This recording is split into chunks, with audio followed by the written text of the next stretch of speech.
ചെയ്യാനുണ്ടല്ലോ അല്ലേ? പ്രോഗ്രാം അതുപോലെ തന്നെയാണ് ഞാൻ എഴുതുന്ന model.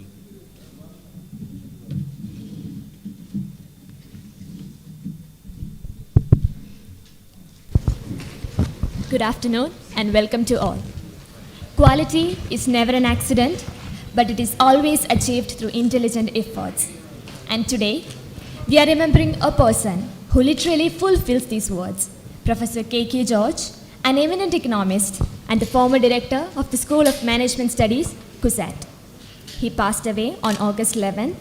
Let us observe a minute of silence in remembrance of our beloved departed professor.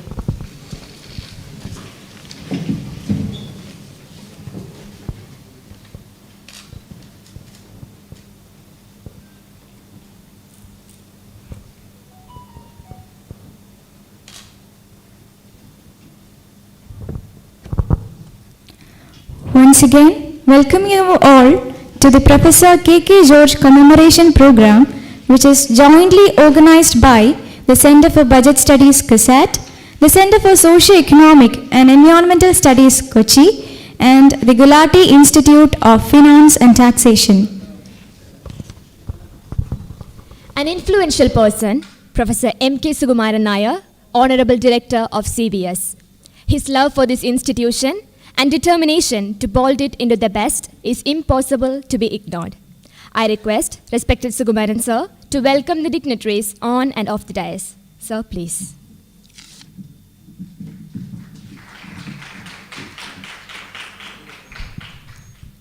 Good afternoon to everybody. Honorable Finance Minister Shri K.N. Balagopal, Vice Chancellor Professor K.N. Madhusudanan, Professor Pinagi Chakravarti, Professor K.J. Joseph, Dr. Ajit Kumar, Dr. Parvati Sunaina, Pro Vice Chancellor Dr. P.G. Shankaran, former Vice Chancellor of Kannur University, Professor Michael Taragan, all invited dignitaries, students, faculty of the university, and friends. Now, with the permission of everyone, particularly Professor Pinagi Chakravarti, let me switch on to Malayalam. Professor K George, അദ്ദേഹത്തോട് അടുപ്പമുള്ളവരെല്ലാം അദ്ദേഹത്തെ KK G എന്നാണ് വിളിച്ചിരുന്നത്. ഈ സർവകലാശാലയിൽ management സ്റ്റഡീസിൻ്റെ ഡയറക്ടറായി വിരമിച്ചു. അദ്ദേഹം ഒരു ധനശാസ്ത്രജ്ഞൻ എന്നുള്ള നിലയിൽ കേരളത്തിലും രാജ്യത്തെമ്പാടും അറിയപ്പെടുകയും ആദരിക്കപ്പെടുകയും ചെയ്ത ഒരു വ്യക്തിത്വമായിരുന്നു. അദ്ദേഹത്തിൻ്റെ വകയായി നിരവധി പുസ്തകങ്ങളും ഒട്ടേറെ പ്രബന്ധങ്ങളും നമുക്ക് കിട്ടിയിട്ടുണ്ട്. സ്റ്റേറ്റ് ഫൈനാൻസസിനെ കുറിച്ചും സെൻട്രൽ സ്റ്റേറ്റ് ഫൈനാൻഷ്യൽ റിലേഷൻസിനെ കുറിച്ചും ആധികാരികമായ പഠനങ്ങൾക്ക് തുടക്കമിട്ട ഒരു വ്യക്തി കൂടിയാണ് പ്രൊഫസർ KK ജോർജ്. അദ്ദേഹം നമ്മെ വിട്ട് പിരിഞ്ഞിട്ട് ഏതാണ്ട് 70 ദിവസത്തോളമായി. നമുക്കുള്ള സങ്കടങ്ങളെ മനസ്സിലൊതുക്കാനേ നമുക്ക് സാധിക്കൂ. മഹാകവി ജി പാടിയതുപോലെ മൂടുക ഹൃദന്തമേ മുക്തഭാവന കൊണ്ടീ മൂകവേദനകളെ എന്നേ നമുക്കത് പറയാൻ കഴിയൂ. ഇങ്ങനെ ഒരു അനുസ്മരണ സമ്മേളനം സംഘടിപ്പിക്കുന്നു എന്ന കാര്യം ബഹുമാനപ്പെട്ട മന്ത്രിയെ അറിയിച്ചപ്പോൾ അദ്ദേഹം ആദ്യമായി പ്രതികരിച്ചത് ഇത് കുറച്ചുകൂടി നേരത്തെ ആകേണ്ട ഒരു കാര്യമായിരുന്നു എന്നാണ്. പ്രൊഫസർ ജോർജിനെക്കുറിച്ചും അദ്ദേഹത്തിൻ്റെ പഠനങ്ങളെക്കുറിച്ചും നല്ല അറിവുണ്ടായിരുന്ന അദ്ദേഹത്തിന് ഇക്കാര്യത്തിൽ പ്രത്യേക താല്പര്യമുണ്ടായിരുന്നു. ആ ഒറ്റ കാരണമായിരിക്കണം വളരെ ദൂരെ നിന്ന് നിരവധി സമ്മേളനങ്ങളിൽ ഇന്ന് തന്നെ പങ്കെടുത്തുകൊണ്ട് അദ്ദേഹം ഓടി ഇവിടെ എത്തുകയും സമയം വലിയ താമസിയാതെ തന്നെ നമുക്ക് തുടങ്ങുവാനുള്ള ഒരു സാഹചര്യം ഒരുക്കുകയും ചെയ്തു. സാധാരണഗതിയിൽ ആത്മാർത്ഥതയും ആർജവവും കൊണ്ട് മനസ്സുകളോട് സംവേദിക്കുന്ന അദ്ദേഹത്തെ ഈ വേദിയിലേക്ക് ഞാൻ ഹൃദയപൂർവ്വം സ്വാഗതം ചെയ്യുന്നു. നമ്മോടൊപ്പം എല്ലാ അക്കാദമിക് സംരംഭങ്ങളിലും ഒത്തുനിൽക്കുകയും തോളോട് തോൾ ചേർന്ന് നിന്ന് അതെല്ലാം വിജയിപ്പിക്കാൻ വേണ്ടി ശ്രമിക്കുകയും ചെയ്ത professor vice chancellor professor KN മധുസൂദനെ ഓൾസോ അദ്ദേഹത്തെയും ഈ വേദിയിലേക്ക് ഹൃദയപൂർവ്വം സ്വാഗതം ചെയ്യുന്നു. Professor Pinagi Chakravarti, an outstanding economist, author of several books and papers, has kindly agreed to come over here all the way from Delhi to deliver the memorial lecture. He knew Professor George well. He is aware of all the works of Professor George. Professor Pinagi Chakravarti has published widely in national and international journals. He is associated with a number of projects and committees of Government of Kerala and national government. He worked with the UNICEF. He is currently an advisor in ADB on poverty-related matters in Kerala and Tamil Nadu. If I need to elaborate and chronicle the achievements and attainments of Professor Chakravarti, it will take another 1 hour, so I don't want to venture into that. On behalf of all the 3 organizations, Center for Budget Studies, Center for Socio-economic and Environmental Studies, and Gulati Institute of Finance and Technology, I accord a very warm welcome to Professor Chakravarti.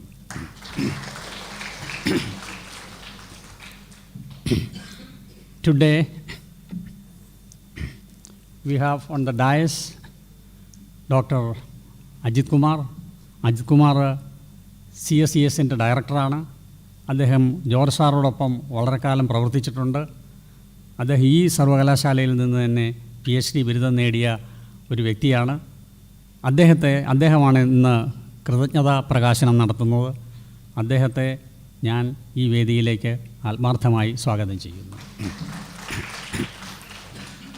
Doctor Parvathi Sunaina ഈ അടുത്ത കാലത്ത് മഹാത്മാഗാന്ധി യൂണിവേഴ്സിറ്റിയിൽ നിന്ന് PhD സമ്പാദിച്ച് centre for socio economic and എൻവയൺമെൻറ്റൽ സ്റ്റഡീസിൽ associate fellow ആയി ജോലി ചെയ്യുകയാണ്. പ്രൊഫസർ ജോർജിൻ്റെ സഹായത്തോടുകൂടി രൂപപ്പെടുത്തിയ CSES-ൻ്റെ സിൽവർ ജൂബിലി ഡോക്യുമെൻറ്റിനെ കുറിച്ച് സംസാരിക്കുന്നത് പാർവതിയാണ്. സ്നേഹത്തോടും ആത്മാർത്ഥതയോടും കൂടി ഞാൻ പാർവതിയെ സ്വാഗതം ചെയ്യുന്നു. നമ്മുടെ ക്ഷണം സ്വീകരിച്ച് പ്രഗത്ഭരായ പല വ്യക്തികളും ഇവിടെ വന്നെത്തിയിട്ടുണ്ട്.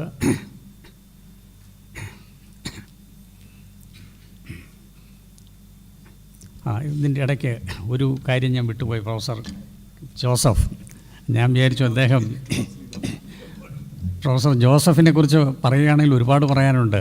ലോകം മുഴുവൻ അറിയപ്പെടുന്ന ഒരു ധനശാസ്ത്രജ്ഞനാണ്. ധാരാളം ഗ്രന്ഥങ്ങളും ലേഖനങ്ങളും രചിച്ചിട്ടുണ്ട്. സെൻറ്റർ ഫോർ ബഡ്ജറ്റ് സ്റ്റഡീസിൽ അദ്ദേഹം ജോലി ചെയ്തിട്ടുണ്ട്. അദ്ദേഹം ഇപ്പോൾ Gulati institute of finance and ടാക്സേഷൻ്റെ ഡയറക്ടറാണ്. ഇങ്ങനെയൊരു സമ്മേളനം നടത്തണമെന്ന് പറഞ്ഞപ്പോൾ വളരെ സന്തോഷത്തോടു കൂടി അത് സഹകരിക്കുകയും അതിനുവേണ്ട എല്ലാ ഒത്താശകളും ചെയ്യുകയും ഒരുപാട് ജോലി ചെയ്യുകയും ചെയ്ത ഒരാളാണ് അദ്ദേഹം. അദ്ദേഹത്തെ സ്വാഗതം ചെയ്യാൻ വിട്ടുപോയി, ക്ഷമിക്കണം. അദ്ദേഹത്തെ താമസിച്ചിട്ടാണെങ്കിലും ആത്മാർത്ഥതയോടുകൂടി സ്വാഗതം ചെയ്തുകൊള്ളുന്നു.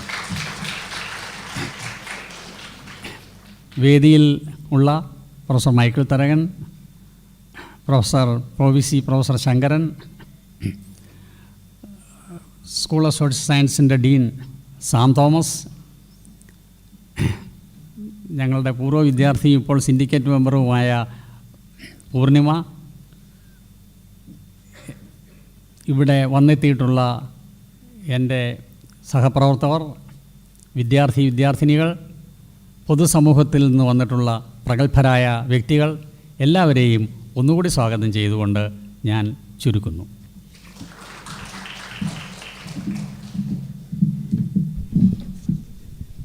Thank you very much, sir.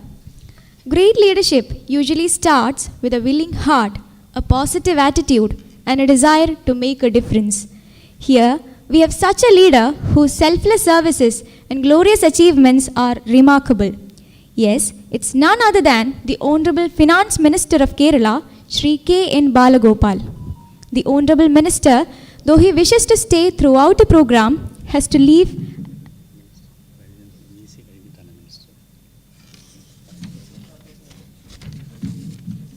The Honorable Minister, though he wishes to stay throughout the program, has to leave as early as possible due to some urgent matter. Therefore, some changes made in the program.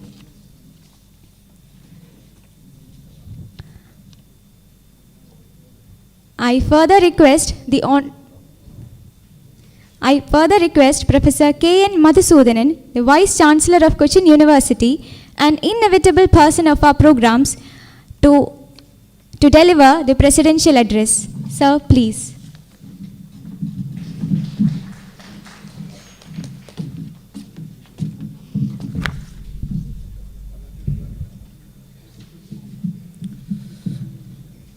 Honorable Finance Minister, Sri K.N. Balagopal, respected Professor Pinaki Chakravarti,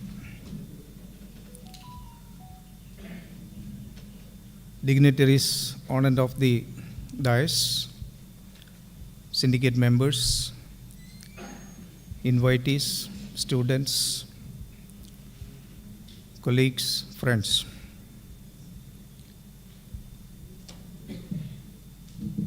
Cochin University of Science and Technology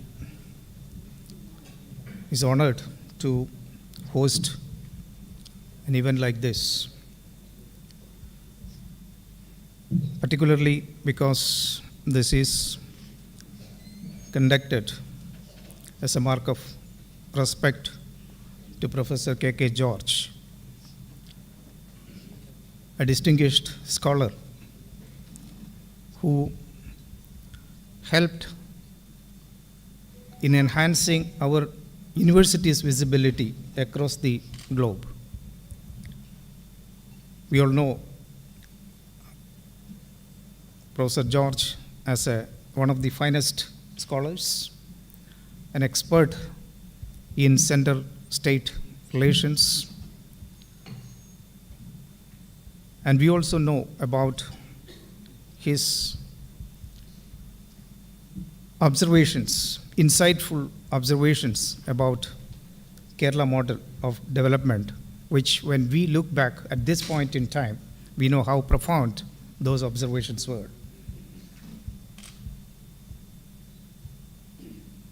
Today, we are extremely happy to welcome our Honorable Finance Minister to the campus once again, and also one of another finest scholars, Professor Chakrabarti, to this campus. We really feel honored to welcome both of them. We have a very distinguished gathering in our campus today, and I'm sure they are all here out of love for Professor George and out of commitment, scholastic and academic commitment.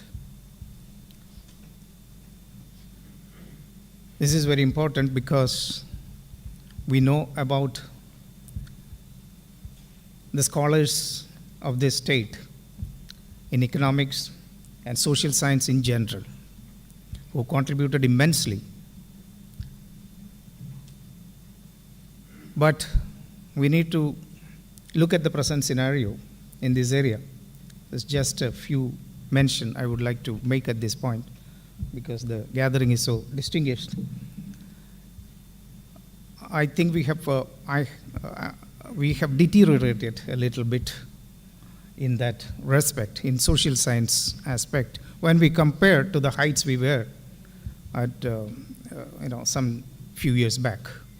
So over a period of time, or say a couple of decades or so, maybe we have a little bit gone down in that area.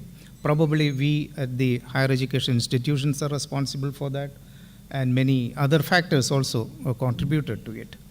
I'm sure this kind of opportunities, we look at it as an opportunity for reversing such trends, bringing all the people around, and thinking about how to regain our glory in these areas. We have people like distinguished professor like Pinaki Chakravarti. We can listen to him, and also many other distinguished people are here. And I think this will be a rejuvenating experience for us also. With these few words, let me conclude. Thank you.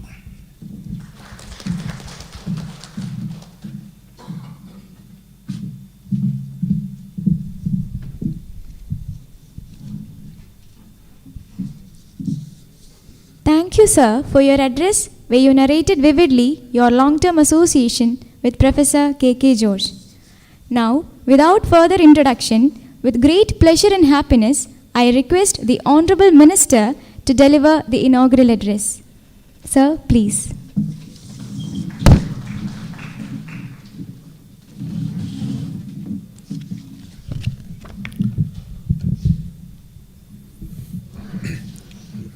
ബഹുമാനപ്പെട്ട അധ്യക്ഷൻ, university vice chancellor professor K N. Madhusudanan അവർകൾ, ഈ വേദിയിൽ നമുക്ക് സ്വാഗതം ആശംസിച്ച centre for budget സ്റ്റഡീസിൻ്റെ honorary ഡയറക്ടറായിട്ടുള്ള പ്രൊഫസർ എം.കെ. സുകുമാരൻ നായർ, ഈ വേദിയിലുള്ള ഇന്നത്തെ മെമ്മോറിയൽ ലെക്ചർ നടത്തുന്ന പ്രിയപ്പെട്ട ശ്രീ പ്രൊഫസർ പിനാക്കി ചക്രവർത്തി, വേദിയിലുള്ള ഗിഫ്റ്റിൻ്റെ ഡയറക്ടർ പ്രൊഫസർ കെ.ജെ. ജോസഫ്, ഈ വേദിയിൽ സിൽവർ ജൂബിലി സംബന്ധിച്ച് CSESൻ്റെ സിൽവർ ജൂബിലി സംബന്ധിച്ച് സംസാരിക്കുന്ന Parvathi Sunayya, doctor Ajith Kumar director CSES, വേദിയിൽ ഉള്ളതുപോലെ തന്നെ വളരെ പ്രധാനപ്പെട്ടവരാണ് ഇന്ന് ഈ സദസ്സിലുള്ളത്.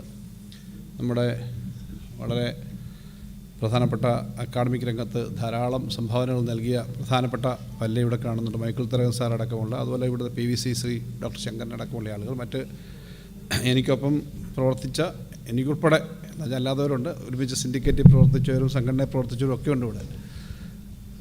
ഞാൻ എല്ലാവരെയും പേരെടുത്ത് പറയുന്നില്ല. പ്രിയമുള്ള സുഹൃത്തുക്കളെ, ഇവിടെ പങ്കെടുക്കുന്ന CSESൻ്റെയും അതുപോലെ ബജറ്റ് സ്റ്റഡീസിൻ്റെയും എല്ലാം പ്രവർത്തകരായിട്ടുള്ള പ്രിയമുള്ള സുഹൃത്തുക്കളെ,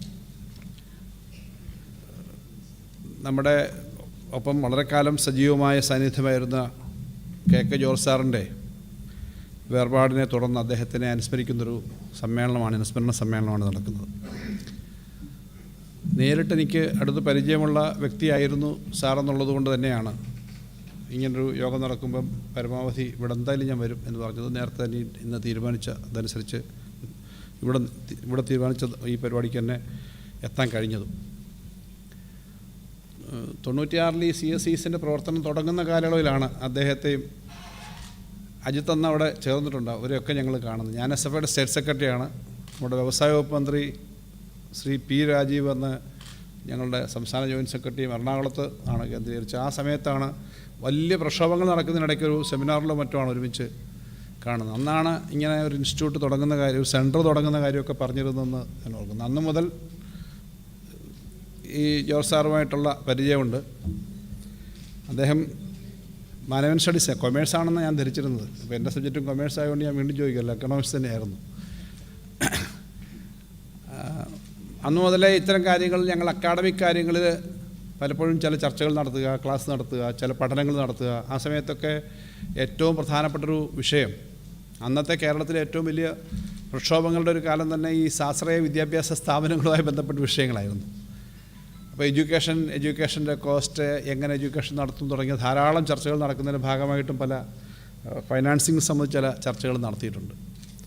നിങ്ങൾക്ക് ഓർമ്മയുണ്ടാവും, ചിലർക്കെങ്കിലും ഇട്ടിരിക്കുന്നവർക്ക്, കുറച്ച് പുതിയ ഇപ്പോഴത്തെ വിദ്യാർത്ഥികൾ ഒഴിച്ചിട്ടുള്ളവർക്ക്, ഏറ്റവും വലിയ പ്രക്ഷോഭങ്ങൾ, ഇപ്പോൾ ഗ്ലോബലൈസേഷൻ്റെ ഏറ്റവും വലിയ ഇമ്പാക്റ്റ് വന്നതിൻ്റെ തൊട്ട് പിന്നാലെയുള്ള കാലമാണ്. 91 ശേഷം ഉള്ള ഏറ്റവും ശക്തമായിട്ടുള്ള, വളരെ അരക്ഷിതമായ ലോക സാമ്പത്തിക രംഗത്തിൻ്റെ അടിസ്ഥാനത്തിലുള്ള വലിയ പ്രക്ഷോഭങ്ങളാണ്. കാരണം അന്ന് വരെ ഇല്ലാത്ത തരത്തിലേക്ക് ഗ്ലോബലൈസേഷൻ്റെ എഫക്റ്റ് വരുന്നു, എഡ്യൂക്കേഷൻ കംപ്ലീറ്റ് കൊമേഴ്ഷ്യലൈസ്ഡ് ആവുന്നു, കൂത്തുപറമ്പ് വെടിവെപ്പ് പോലെയുള്ള സംഭവങ്ങളെല്ലാം ഉണ്ടാവുന്ന ആ വലിയ സമരത്തിൻ്റെ കാലയളവിലാണ്. അപ്പോൾ അന്ന് നിരന്തരമായി ഇത്തരം കാര്യങ്ങൾ ചർച്ച ചെയ്യുന്നു. അതോടൊപ്പം തന്നെ അക്കാഡമിക് രംഗത്തെ വലിയ മാറ്റത്തിന് വേണ്ടിയിട്ടുള്ള ചർച്ചകൾ നടത്താറുണ്ട്. സിലബസ്, അതിനകത്തെ കാര്യങ്ങൾ ഇന്നിപ്പോൾ ആലോചിക്കുമ്പോൾ ഒരുപക്ഷെ അത്ര വലിയ കാര്യമായി തോന്നും, അതോ അത്ഭുതം തോന്നുന്നു എനിക്കറിയില്ല. കേരളത്തിൽ ഇംഗ്ലീഷ് പഠിപ്പിക്കുന്നത് ഇംഗ്ലീഷ് ലാംഗ്വേജ് എന്ന നിലയിൽ പഠിച്ചവരായിരുന്നില്ല. അന്ന് ഞങ്ങൾ വിദ്യാർത്ഥി സംഘടന എന്ന നിലയിൽ ഇംഗ്ലീഷ് പഠിപ്പിക്കുന്നത് ഇംഗ്ലീഷ് പഠിച്ചവരായിരിക്കണം. എന്ന് പറഞ്ഞാൽ ഇംഗ്ലീഷ് പഠിച്ചതെന്ന് ഞാൻ പറഞ്ഞാൽ BA ഇംഗ്ലീഷ് അല്ലെങ്കിൽ MA ഇംഗ്ലീഷ്, ആ തരത്തിൽ ഒരു സ്പെഷ്യലൈസേഷൻ ഉള്ളവരായിരിക്കണമെന്നുള്ള ഡിമാൻഡ് അന്ന് വെച്ചു. അതിൻ്റെ അടിസ്ഥാനത്തിൽ ഒരു വലിയ ക്യാമ്പയിന് പ്രക്ഷോഭമൊക്കെ നടന്നു എന്നുള്ളത് ഞാൻ ഓർക്കുകയാണ്. അങ്ങനെ ഈ രംഗത്ത് ധാരാളം കാര്യങ്ങൾ നടക്കുന്നൊരു ഘട്ടത്തിലാണ് ഞങ്ങൾ വിദ്യാർത്ഥി സംഘടനയുടെ ഭാരവാഹികൾ ജോർജ് സാറിനെ പരിചയപ്പെടുന്നതും കാര്യങ്ങൾ പറയുന്നതും. അന്ന് എറണാകുളം ഒരു പ്രധാനപ്പെട്ട കേന്ദ്രമാണ് ഞങ്ങളുടെ ഇത്തരം കാര്യങ്ങളുടെ അജിറ്റേഷനുകൾ. അതോടൊപ്പം തന്നെ ധാരാളം കേസുകളുമൊക്കെ ഉണ്ട്. അക്കാഡമിക് കാര്യങ്ങൾക്കൊക്കെ കേസ് കൊടുക്കുന്നുണ്ട്. ഡോക്ടർ അശോക് മിത്ര ചെയർമാൻ ഒരു കമ്മീഷൻ അന്ന് ഞങ്ങളെല്ലാം സംഘടനയ്ക്കകത്ത് നിൽക്കുമ്പോൾ അശോക് മിത്ര ചെയർമാനായി ഒരു വിദ്യാഭ്യാസം സംബന്ധിച്ചൊരു കമ്മീഷൻ വെച്ചിരുന്നു. സാറ് അതിനകത്ത് കുറച്ച് സഹകരിച്ചിരുന്നു എന്നാണ് എൻ്റെ ഓർമ്മ. നമ്മുടെ അത് യൂണിവേഴ്സിറ്റി യൂണിയനുകളെ കൊണ്ടാണ് വെപ്പിച്ചത്. അതിനുശേഷം പ്രഭാത് പട്നായിക് കമ്മീഷൻ വെച്ചിരുന്നു. അക്കാഡമിക് രംഗത്തെ മെച്ചപ്പെടലിന് വേണ്ടിയിട്ട് വിദ്യാർത്ഥി സംഘടന മുന്നോട്ട് വെച്ച ഒത്തിരി പ്രവർത്തനങ്ങൾ. അപ്പോൾ ഇത്തരം പ്രവർത്തനങ്ങളുടെ എല്ലാം അക്കാഡമിക് രംഗത്തുള്ള ധാരാളം ഇൻട്രാക്ഷൻസ് നടന്നൊരു ഘട്ടത്തിലാണ് ജോർജ് സാറിനെ പരിചയപ്പെടുന്നതും. ജോർജ് സാർ അതിനുശേഷം പലപ്പോഴും ഇത്തരം കാര്യങ്ങൾ പല മേഖലകളിൽ കണ്ടു പരിചയം വന്നുകൊണ്ടുണ്ട്. അപ്പോൾ അങ്ങനെ നേരിട്ട് അടുത്ത് പരിചയമുള്ള അദ്ദേഹത്തിൻ്റെ പ്രവർത്തനങ്ങൾ, അദ്ദേഹത്തിൻ്റെ സെൻറ്ററിൻ്റെ വളർച്ച, CSES പിന്നീട് അന്ന് പഠിക്കാനായിട്ട് ഇവിടെ സ്റ്റുഡൻ്റായി വന്ന് അതിനകത്ത് സഹകരിച്ച് തുടങ്ങിയതാണ്. അങ്ങനെ സാറുമായിട്ടെല്ലാം ചേർന്ന് സ്റ്റുഡൻസൊക്കെ ആയിട്ട് തന്നെയാണ് അജിത്തൊക്കെ. പിന്നെ ധാരാളം ആളുകൾ ഈ CSESുമായി ബന്ധപ്പെട്ട് പ്രവർത്തിക്കുന്നവരെ എനിക്കറിയാം, അങ്ങനെ ബന്ധപ്പെട്ടുള്ള അറിയാം. അപ്പോൾ അങ്ങനെ വന്ന ഒരു ആദ്യകാലത്ത് തന്നെ, ഇല്ലെങ്കിൽ ഇപ്പോൾ ധാരാളം പ്രസ്ഥാനങ്ങൾ ഉണ്ടാകുമ്പോൾ അതിൻ്റെയൊക്കെ ആദ്യഘട്ടത്തിൽ തന്നെ ഇത്തരം ഒരു പഠന ഗവേഷണ കാര്യങ്ങളുമായി പോയ ഒരു കൂട്ടം ആളുകളെ നയിക്കാൻ, ലീഡർഷിപ്പ് കൊടുക്കാൻ കഴിഞ്ഞ ആളാണ് ജോർജ് സാർ. അദ്ദേഹത്തിൻ്റെ പഠനവുമായി ബന്ധപ്പെട്ട കാര്യങ്ങൾ കേരളത്തെ സംബന്ധിച്ച് ഏത് സമയത്തും ഇപ്പോഴും വളരെ പ്രധാനപ്പെട്ടതാണ്. അദ്ദേഹം കേരള മോഡലിനെ സംബന്ധിച്ചാണ്, കേരള മോഡലിൻ്റെ പരിമിതികളെ സംബന്ധിച്ചും കേരള മോഡലിൻ്റെ സാധ്യതകളെ സംബന്ധിച്ചുള്ള പഠനം നടത്തിയിട്ടുണ്ട്. സെൻട്രൽ സ്റ്റേറ്റ് റിലേഷൻഷിപ്പിനകത്ത് ഈ സെൻട്രൽ ഗവൺമെൻറ്റിൻ്റെ കൃത്യമായ സമീപനങ്ങളും ഫണ്ട് ഡിസ്ട്രിബ്യൂഷനും ഉൾപ്പെടെയുള്ള കാര്യങ്ങളെപ്പറ്റി കൃത്യമായിട്ട് പറയാൻ തയ്യാറായിട്ടുണ്ട്. അതൊക്കെ ഫലത്തിൽ അനുഭവിച്ചുകൊണ്ടിരിക്കുകയാണ് നമ്മളിപ്പോൾ. സെൻട്രൽ സ്റ്റേറ്റ് റിലേഷൻഷിപ്പിൽ കേന്ദ്രം സംസ്ഥാനങ്ങൾക്ക് നൽകേണ്ട ഫണ്ടിനെ സംബന്ധിച്ച് കേരളം നേരിടുന്ന സെക്കൻഡ് ജനറേഷൻ പ്രോബ്ലംസിനെ പറ്റി ആ സമയത്താണ് നമ്മൾ ഏറെ ചർച്ച തുടങ്ങുന്നത്. സെക്കൻഡ് ജനറേഷൻ പ്രോബ്ലംസാണ് കേരളം നേരിടുന്നത് എന്നുള്ള ചർച്ച ഏറ്റവും കൂടുതൽ ഈ 90കളുടെ ആദ്യവും 80കളുടെ അവസാനമാണ്. നമ്മുടെ ഓരോ മേഖലയിലും വന്നിട്ടുണ്ടായിട്ടുള്ള നേട്ടങ്ങൾ നമ്മൾക്ക് പലപ്പോഴും ഡിറ്ററൻ്റായിട്ട് മാറുന്നു. നമ്മുടെ ഇപ്പോൾ ഫൈനാൻസ് കമ്മീഷനിലൊക്കെ അംഗമായിരുന്ന ആളാണ്. നമുക്ക് വലിയ സഹായകരമായിട്ടുള്ള നിലപാടെടുത്തിട്ടാണ് ഡോക്ടർ പിനാകി ചക്രവർത്തി. കഴിഞ്ഞ ഫൈനാൻസ് കമ്മീഷൻ്റെ റിപ്പോർട്ടുകളിൽ തന്നെ ചില പരാമർശങ്ങളിൽ പറയുന്നത് എന്താണ് സെൻട്രൽ സ്റ്റേറ്റ് റിലേഷൻഷിപ്പിനകത്തെ ബേസിക് ക്രക്സ് ആയിട്ടുള്ള ഇഷ്യൂസ് എന്നുള്ള ചില കാര്യങ്ങൾ പറയുന്നുണ്ട്. അത് total revenue of the entire country is around 63% of the total revenue of the country is going to the central government and ബാക്കി balance is going to the states. And at the same time out of the total expenditure around 63% is to be borne by the state governments. ഇതാണ് finance commission തന്നെ പറയുന്നത്. അപ്പം 2/3 വരുമാനം central ഗവൺമെൻറ്റിൻ്റെ കയ്യിലേക്ക് കിട്ടുകയും 2/3 ഭാഗത്തെ ചെലവ് സംസ്ഥാന ഗവൺമെൻറ് 1/3 കൊണ്ട് വഹിക്കുകയും ചെയ്യേണ്ടി വരുന്ന തരത്തിലേക്കുള്ള വളരെ അസമമായ സെൻട്രൽ സ്റ്റേറ്റ് റിലേഷൻഷിപ്പാണ് നമ്മുടെ രാജ്യത്തെ ഫൈനാൻസിൻ്റെ രംഗത്തുള്ളത്. അന്ന് ഈ പറഞ്ഞ സ്റ്റഡീസൊക്കെ നടക്കുന്ന ഘട്ടത്തിൽ ഞാൻ പറഞ്ഞ ഡോക്ടർ കെ സാറിനെ പോലുള്ള ആളുകൾ അല്ലെങ്കിൽ CSES നടത്തുന്ന സമയത്ത് ഉണ്ടായിരുന്ന ചില ബെനിഫിറ്റ് കൂടി ഇപ്പോൾ ഇല്ല. അത് ടാക്സേഷൻ്റെ കാര്യത്തിലുണ്ടായിരുന്ന റൈറ്റ്സാണ്. ആ taxation rights basically sale tax, excise മറ്റുമൊക്കെ അവരുടെ തന്നെയാണ്. അതുകൂടി ഇപ്പോൾ പോയിരിക്കുന്നു. അതിനകത്ത് പെർസെൻറ്റേജ് തീരുമാനിക്കുന്നത് സെൻട്രൽ ഗവൺമെൻറ്റിന് മുൻകൈ വരുന്നു എന്നുള്ളത് കൊണ്ട് തന്നെ അതിന് നേരത്തെ കിട്ടിയതിനേക്കാളും ഈ ടാക്സിൻ്റെ കാര്യത്തിൽ റവന്യൂ ന്യൂട്രൽ റേറ്റ് നേരത്തെ 16% ആയിരുന്നു. 100 രൂപ പിരിച്ചാൽ 100 രൂപയുടെ കച്ചവടം നടന്നാൽ 16 രൂപ ടാക്സ് ഉണ്ടായിരുന്നിടത്ത് ഇപ്പോൾ അത് 11% കുറഞ്ഞു. അപ്പോൾ ഇതിൻ്റെ ഭാഗമാണ് സ്റ്റേറ്റിന് വരും. അപ്പം ഈ 1/3 of the taxes which we use to collect earlier അത് ഇപ്പോൾ കുറഞ്ഞു. അപ്പോൾ അതിൻ്റെ കുറവുകൂടെ വരുന്നു. ഇങ്ങനെ കുറഞ്ഞതുകൊണ്ട് നല്ലതാണെന്ന് പെട്ടെന്ന് തോന്നാം. പക്ഷേ കുറഞ്ഞതുകൊണ്ട് ഞങ്ങൾ കേരളത്തിലെ GST ഡിപ്പാർട്ട്മെൻറ്റ് സ്റ്റഡി നടത്തിയപ്പോൾ 25 ഐറ്റങ്ങൾ വെച്ച് സ്റ്റഡി നടത്തിയപ്പോൾ ഈ കുറഞ്ഞ ഇതെന്ന് പറഞ്ഞാൽ 28% ഐറ്റങ്ങളിൽ നിന്നാണ് പലതും 18% കുറഞ്ഞത്. ഉദാഹരണം റെഫ്രിജറേറ്ററിന് ഈ 10% കുറഞ്ഞത് വെച്ച് നോക്കുമ്പോൾ ഒരൊറ്റ റെഫ്രിജറേറ്റർ ബ്രാൻഡിനും കസ്റ്റമർക്ക് വില കുറഞ്ഞിട്ടില്ല, കമ്പനിക്കാണ് ആ പ്രോഫിറ്റ് പോയിട്ടുള്ളത്. ഇതൊരു സ്റ്റഡി നടത്തിയിട്ടുണ്ട് നമ്മൾ. അപ്പോൾ ഈ ടാക്സേഷൻ്റെ കാര്യത്തിൽ അന്നുണ്ടായിരുന്ന ബെനിഫിറ്റ് കൂടി പോയി. അപ്പോൾ ഇങ്ങനെ നോക്കുമ്പോൾ സെൻട്രൽ സ്റ്റേറ്റ് റിലേഷൻഷിപ്പിലെ ഏറ്റവും പ്രധാനപ്പെട്ട പ്രശ്നം ഇത്തരം കോറായിട്ടുള്ള ഇൻകം ഷെയറിങ് തന്നെയാണ്. അവിടെ സെക്കൻഡ് ജനറേഷൻ ഇഷ്യൂസും കൂടെ ഉള്ളപ്പോൾ എന്താ പ്രശ്നം? ആ സെക്കൻഡ് ജനറേഷൻ ഇഷ്യൂസിൻ്റെ ഭാഗമായിട്ട് കേരളം നേരിടുന്ന പ്രശ്നം, നമുക്ക് നേരത്തെ 3.92 സംതിങ് ആയിരുന്നു 100 രൂപ അഖിലേന്ത്യാ അടിസ്ഥാനത്തിൽ താഴോട്ട് വിതരണം ചെയ്യുന്നതിൽ 3.92% കേരളത്തിന് കിട്ടിക്കൊണ്ടിരുന്നത് ഇപ്പോൾ 1.92 ആയി, പകുതിയായി.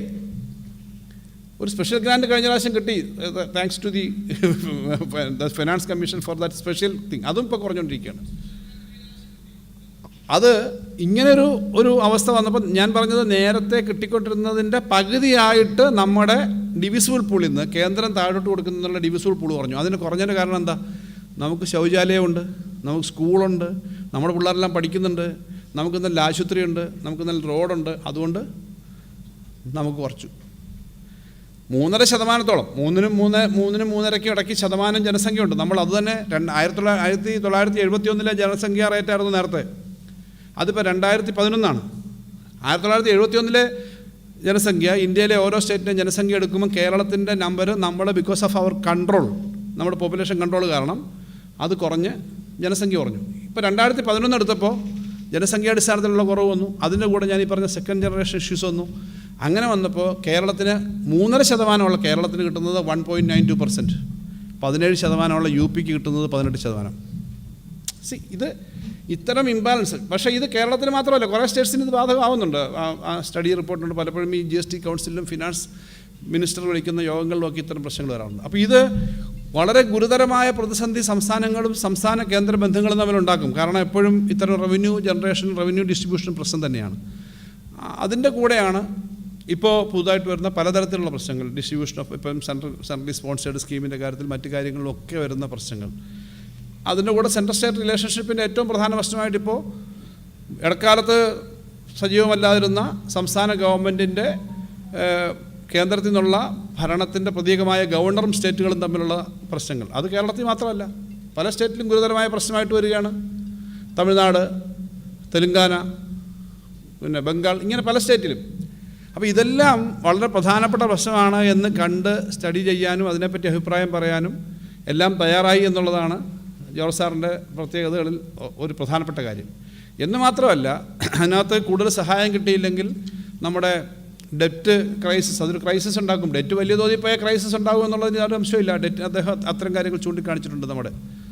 പക്ഷേ ആ ബോറോയിങ്ങിൻ്റെ കാര്യവും കേരളത്തിൽ തെറ്റിദ്ധരിപ്പിച്ചിട്ട് തന്നെ പ്രചരിപ്പിക്കുന്ന ഒരവസ്ഥയുണ്ട്. വാസ്തവത്തിൽ ഇപ്പോൾ റിസർവ് ബാങ്ക് കൊണ്ടുവന്നേക്കുന്ന നിയമവും കേന്ദ്ര ഗവൺമെൻറ് കൊണ്ടുവന്നേക്കുന്ന നിയമം അനുസരിച്ചല്ലാതെ ഒരു പണവും നമുക്ക് ബോറോ ചെയ്യാൻ പറ്റില്ല. അതിനപ്പുറം വന്നാൽ നിങ്ങൾ അക്കൗണ്ടിൽ നിന്ന് ATM കാർഡ് കയ്യിലുണ്ട്, പക്ഷേ അക്കൗണ്ടിൽ പൈസ തീർന്ന ATM കാർഡ് കൊണ്ട് കുത്തിയ പണം വരില്ല.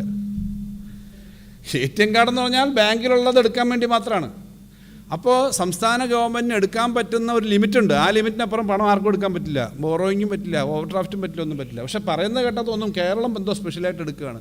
ഈ അടുത്തടുത്ത് ഒരു പ്രമുഖനായ ഒരു വ്യക്തി പറഞ്ഞു, കേരളം ഇപ്പോൾ മുന്നോട്ട് പോകുന്നത് ഈ ലോട്ടറിയും ലിക്വറും ഉള്ളതുകൊണ്ടാണെന്ന്.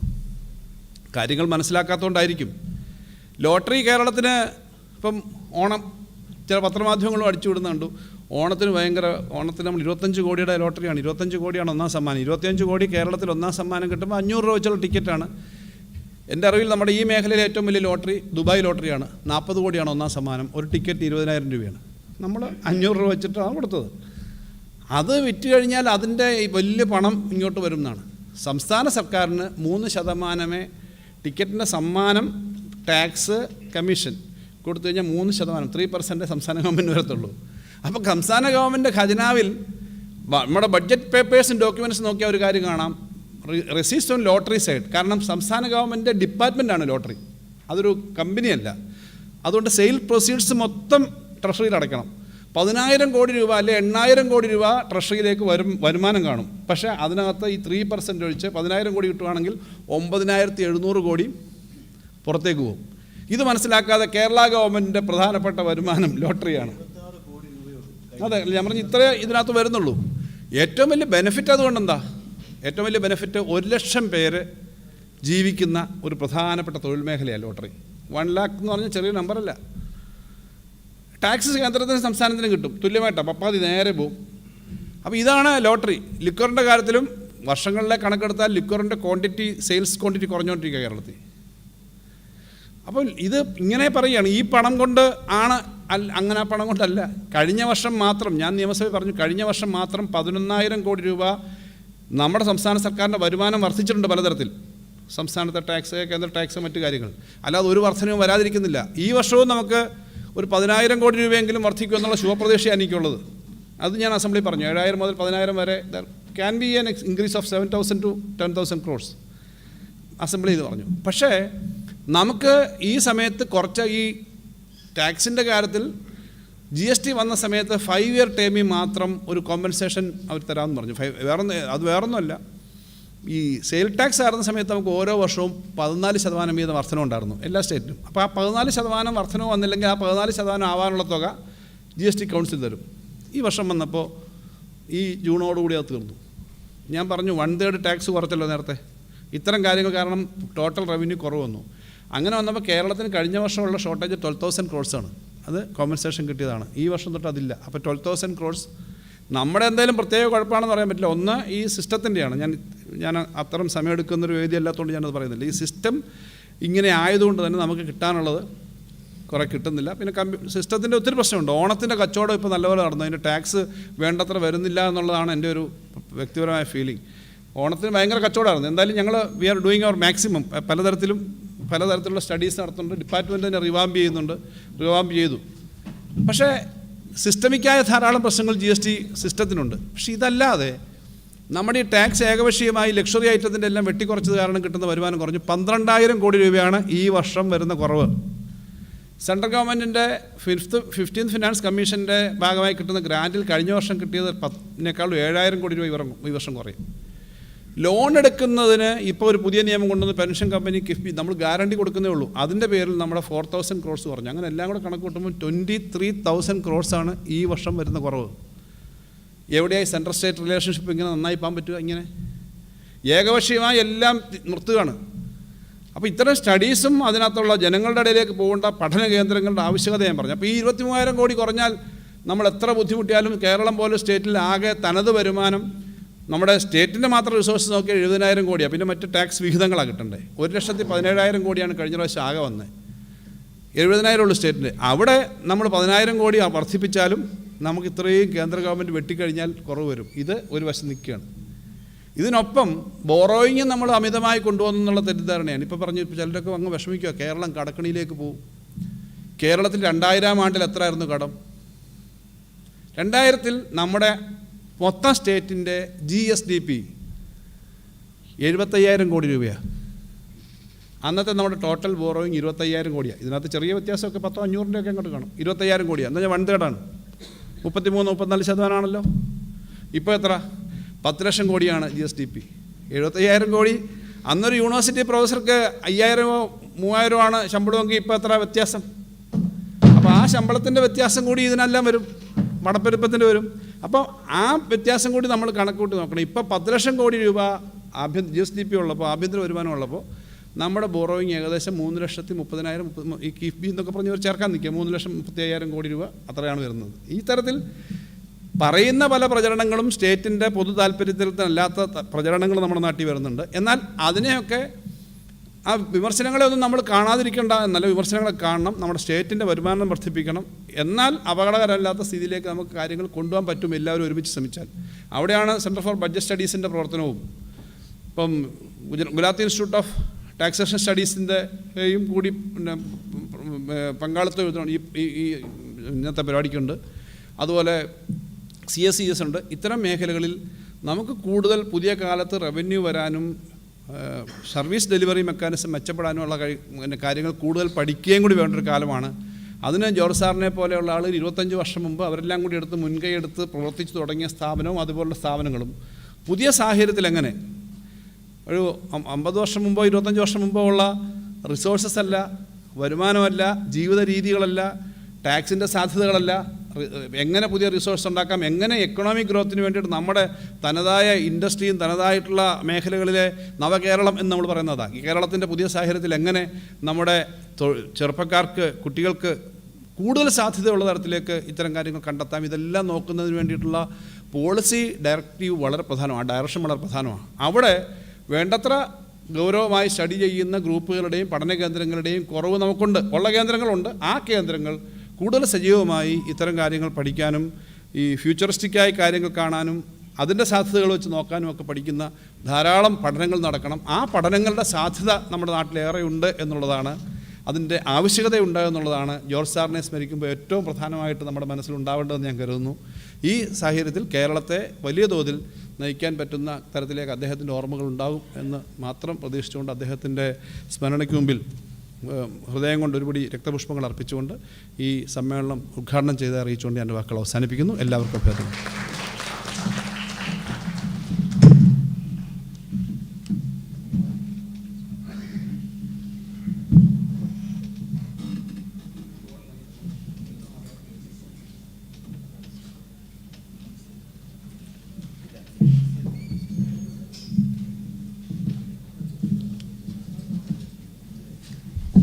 Thank you very much, sir, for taking us through your acquaintance with Professor George and his work and its relevance for Kerala economy. We are very much grateful to you for your support and help. Now, I further request the Honorable Minister to release the Silver Jubilee document of CSES by handing over a copy to our Vice Chancellor, Professor K.N. Madhusudanan.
We are greatly indebted to you, sir, for releasing the document. I once again thank Honorable Minister for his valuable presence. Next is a talk about the Silver Jubilee document of CSES. I invite Dr. Parvati Sunaina, Associate Fellow of CSES, to speak to us on the document.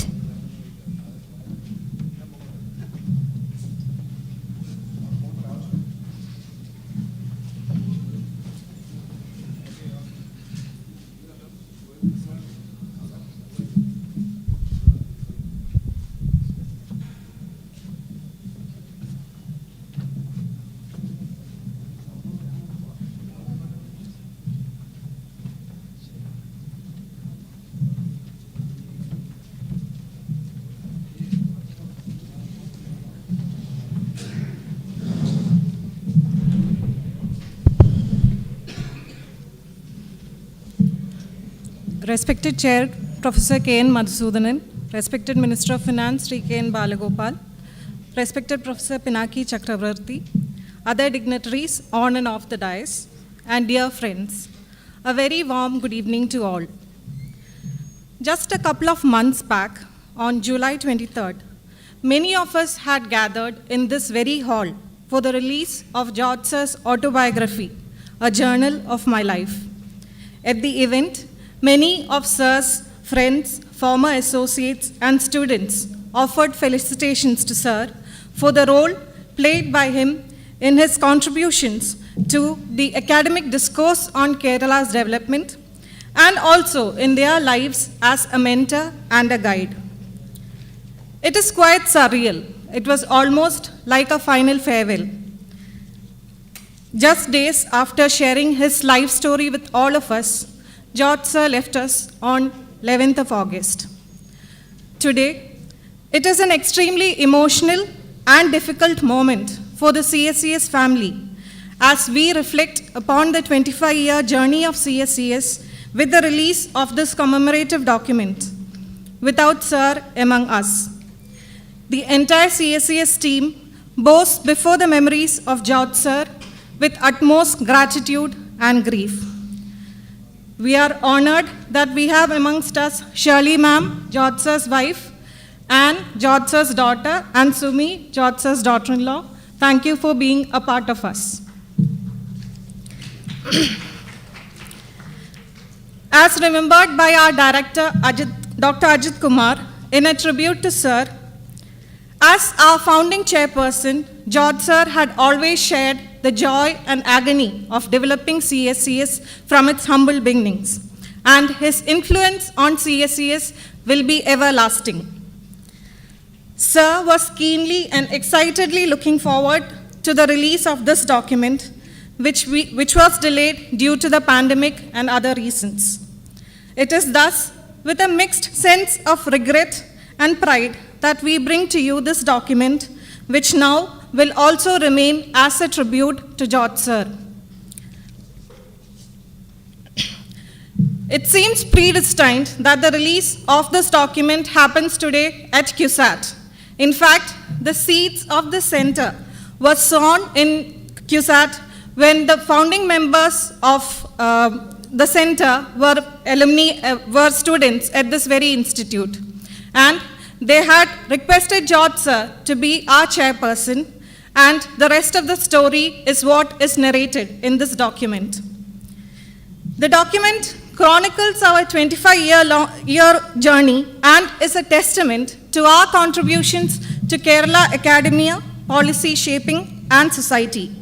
The journey was never easy, and it is, despite all the struggles of an institution without co-funding support, we have been able to produce more than 120 high-quality research works across domains such as education, public finance, decentralization, governance, labor and migration, health and demography, etc. The issues of the marginalized and the socially excluded has been a cause that has always been dear to CSES and has been studied in detail and as a cross-cutting theme across many of our studies. While most of our research was based in Kerala, we have also conducted studies in other southern states of India and also the Lakshadweep Islands. This document brings snapshots of our milestones, studies, and events that shaped CSES of today. At this juncture, I would like to thank government agencies and departments at the state and national level, national and international agencies and NGOs, and our well-wishers who had shown confidence in us right from the start and collaborated with us from time to time. Many of our former associates have been kind enough to send us positive feedback on our work and also guidance for what we need to do in the future that is displayed in the document. The document also showcases our efforts to mold young researchers, one domain which is very dear to George Sir, through internships and other outreach engagements. The near absence of hierarchy and the camaraderie between the team members is our biggest strength and the very essence of life at CSES. I would like to thank all my colleagues at CSES and former associates for all their support extended for the preparation of this document, the design team at Poland Grains and Anishra Printers. I will wind up with a few words that George Sir left us with in his reflections in this document. It is a matter of pride that the Center for Socio-economic and Environmental Studies has completed 25 years of functioning. Today, CSES has carved out a niche by identifying areas of research relevant to both policymakers and social action groups, which were not getting due attention.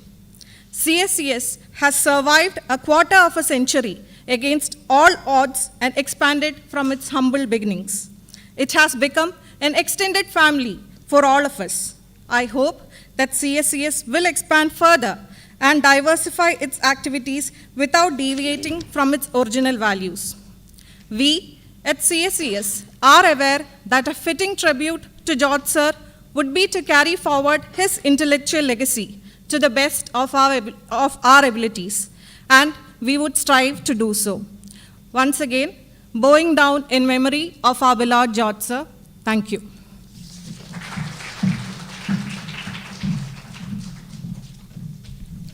Ma'am, you gave us a bird's eye view of what is inside the document and the role played by Professor K.K. George in its making.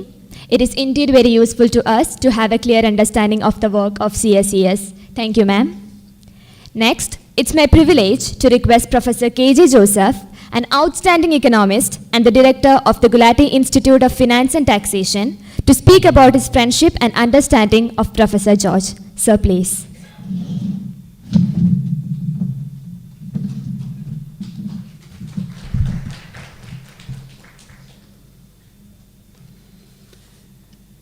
The President of this session,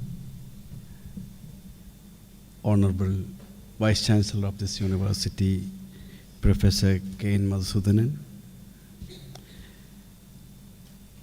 Honorable Finance Minister of this state, Sri K.N. Balagopal,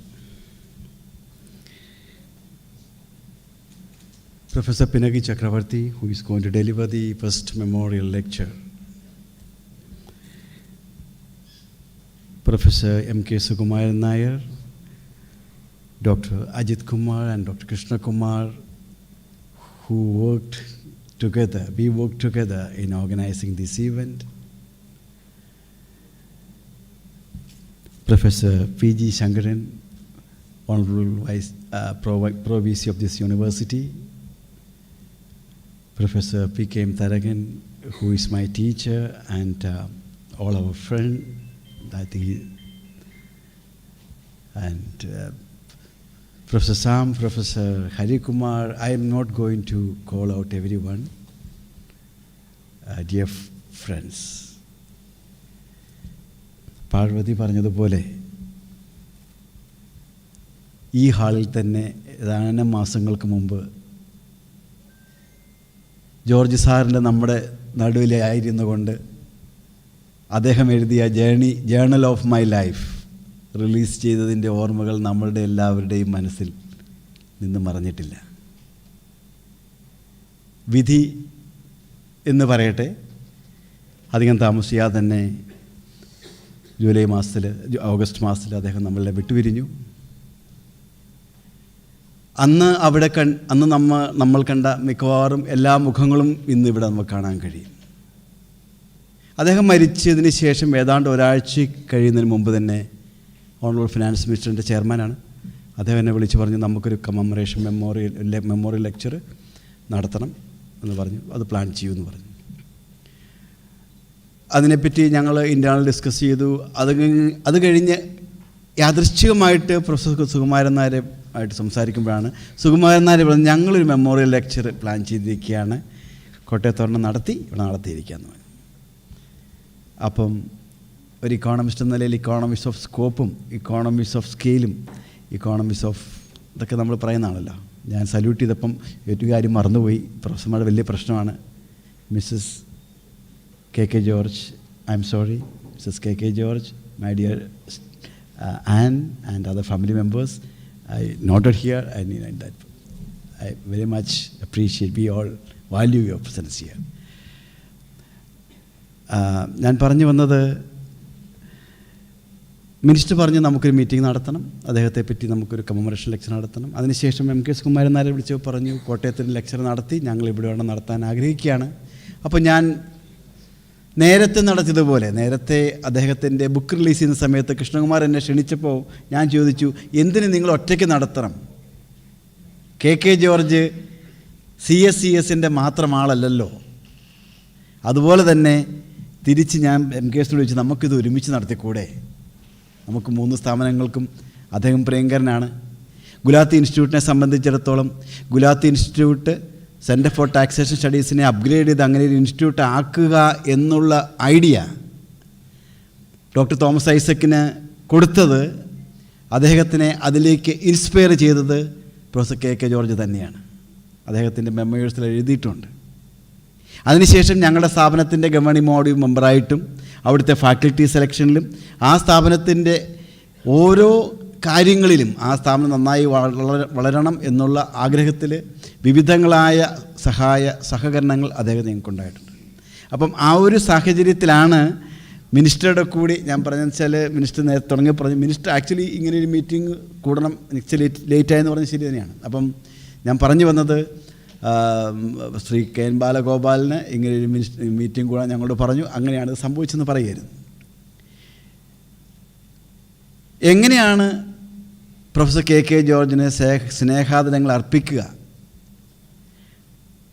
multi faceted ആയിട്ടുള്ള അദ്ദേഹത്തിൻ്റെ personality. ഞാൻ മലയാളത്തിലാണ് സംസാരിക്കുന്നത്. നമ്മുടെ professor Pinaki ചക്രവർത്തി കേരളത്തിൻ്റെ മരുമകനാണല്ലോ, അതുകൊണ്ട് കുറച്ച് മലയാളമൊക്കെ അറിയാമെന്ന് കരുതുന്നു. ഞാൻ will soon shift to English. It's actually I have very limited time.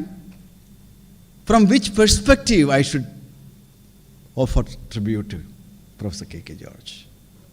Each one of you who are assembled over here, some of them might be seeing him as a teacher. Some of them might be seeing him as an institution builder. It's a testimony of that. School of management സ്റ്റഡീസിൽ അദ്ദേഹം ദീർഘകാലം ഡയറക്ടറായിരുന്നു. അവിടെ അദ്ദേഹം നടത്തിയ അദ്ദേഹത്തിൻ്റെ വിദ്യാർത്ഥികളിൽ ചിലർ കഴിഞ്ഞ പ്രാവശ്യം നമ്മളുടെ മീറ്റ് ചെയ്തപ്പം അതേപ്പറ്റി സംസാരിച്ചു. മറ്റു ചിലർ അദ്ദേഹത്തെ കാണുക കേരളത്തിൻ്റെ one of the most coveted and most concerned economist of Kerala, who in essence predicted precisely what is going to be the fiscal state of Kerala's development. He argued that Kerala is head and shoulders above other states in terms of human development, and it is even comparable to some of the developed countries. And this is as a result of so-called public action. But unless and until we are able to finance it sustainably, we won't be able to sustain the Kerala model. ഇന്നതാണ് നമുക്ക് നടന്നുകൊണ്ടിരിക്കുന്നത്. I'm not saying that Kerala is in big trouble. I don't think that. It is rather unfortunate that the kind of meticulous work what is needed to project the real state of Kerala's fiscal state is not really happening. I would say that to some extent economists are reducing to pedestrian economics, I must say. This is what Minister was saying. While economists, which we all appreciate, some of them argue that Kerala is surviving on what is called lottery. കഴിഞ്ഞ വർഷം കേരളത്തിന് ലോട്ടറിയിൽ നിന്ന് കിട്ടിയ net വരുമാനം 76 കോടി രൂപ മാത്രമാണ്. അപ്പോൾ തിരിച്ചു ചോദിക്കാം, നിങ്ങൾ നെറ്റാണോ ഗ്രോസ് ആണോ ചോദിക്കേണ്ടതെന്ന് ചോദിക്കാം. ടാക്സ് ഡിപ്പാർട്ട്മെൻറ്റിൽ ഞാൻ നീട്ടി പോകുന്നില്ല, it's not my job. Tax ഡിപ്പാർട്ട്മെൻറ്റിന് ടാക്സ് കളക്ഷന് വേണ്ടിയിട്ട് നമ്മൾ കൊടുക്കുന്ന ശമ്പളം എന്ന് പറയുന്നത് 1% പോലുമില്ല. അവിടെ നെറ്റ് എടുത്തിട്ട് കാര്യമില്ല. അപ്പം ഇവിടെ നെറ്റ് റവന്യൂ എന്ന് പറയുന്നത് 76 കോടി രൂപ മാത്രം, 0.7% മാത്രമേ ഉള്ളൂ. അപ്പം ഞാൻ പറഞ്ഞു വരുന്നത് വെച്ചാൽ നമ്മൾ ഓണറബിൾ വൈസ് ചാൻസലർ പറഞ്ഞ പോലെ somewhere on the down line we have kind of lag behind. K George സാറിനെ പോലെ ഞാൻ താമസിക്കുന്ന ഹോസ്റ്റലിൽ 20 മുറിയുള്ള ഹോസ്റ്റലിൽ 2 റോയിൽ ഞാൻ 17ാമത്തെ മുറിയായിരുന്നു, അദ്ദേഹം 14ാമത്തെ മുറിയിലായിരുന്നു. സ്റ്റെയർ കേസിനടുത്ത് പുറത്തേക്ക് ഇറങ്ങി വരുമ്പം കാണാം, രാവിലെ മുറിയിൽ കയറിക്കഴിഞ്ഞാൽ വൈകുന്നേരം 6 മണി വരെ ആ മുറിയിൽ നിന്ന് ഇറങ്ങാതെ കേരളത്തിൻ്റെ ഗവേഷണത്തിലേർപ്പെട്ടിരുന്ന കമ്മിറ്റ്മെൻറ്റോടുകൂടി കൺസേണോടുകൂടി ഗവേഷണത്തിലേർപ്പെട്ടിരുന്ന അങ്ങനെയുള്ള ഒരു സാമ്പത്തിക ശാസ്ത്രത്തിന് മാത്രമേ ഇങ്ങനെ കേരളത്തിന് ഏതൊരു സംസ്ഥാനത്തിൻ്റെയും ശരിയായ സാമ്പത്തിക സാഹചര്യങ്ങളെപ്പറ്റിയുള്ള നിർണ്ണയങ്ങൾ നടത്താനും അതിനെപ്പറ്റിയുള്ള പ്രവചനം നടത്താനും സാധിക്കുമെന്നുള്ളൂ. അങ്ങനെയുള്ള വർക്ക് നമ്മൾ നടക്കുന്നില്ല. അപ്പോൾ ഇങ്ങനെയുള്ള സാഹചര്യത്തിലാണ് നമ്മളെപ്പോലെയുള്ള ഈ 3 സ്ഥാപനങ്ങൾക്ക് നമ്മൾ ഒരുമിച്ച് വന്നു. I think as Vice Chancellor said, this is a beginning. We all in India, in Kerala particularly, we are very, very intelligent individually. But collectively, are we able to work together? If two people work together, there will be problem. Three, there will be fiasco. There will be disaster. So I think we should set a stage for working together. I think that is going to be that kind of a decision. That will be the greatest tribute. That is the greatest respect that we can give to our beloved Professor K.K. George. With these words, I conclude myself, and thank you very much for all of you for joining. I especially also salute all those who have joined online. My students over there, my colleagues over there, and I know we have also circulated it among invite our friends of the institute. So, thank you very much to all of you.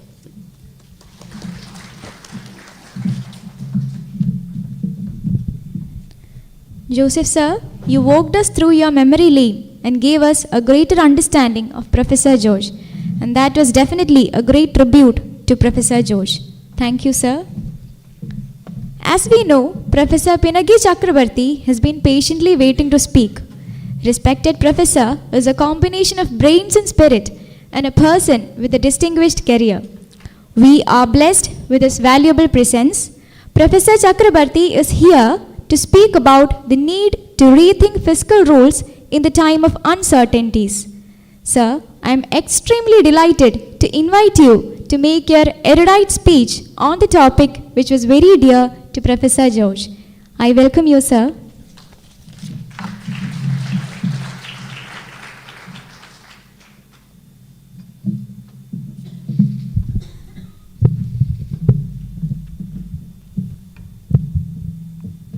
Thank you.